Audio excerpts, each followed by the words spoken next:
Hey guys, ito ipapakita ko sa inyo yung aming hotel room dito sa may Beacon, Makati.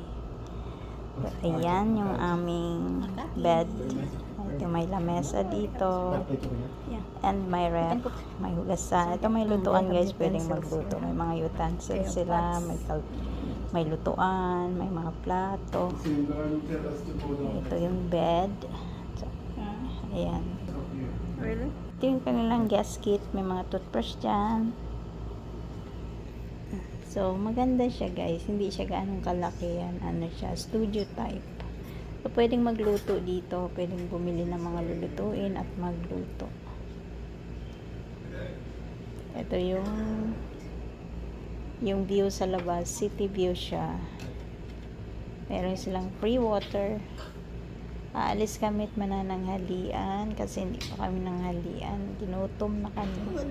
Ito may swimming pool din sila. Later on magsuswimming kami. Ayan yung entrance. Okay, ayan. Ang taas niyan guys. 41st floor siya. Sobrang taas. Nasa 8th floor lang kami. Buti naman. Thank you.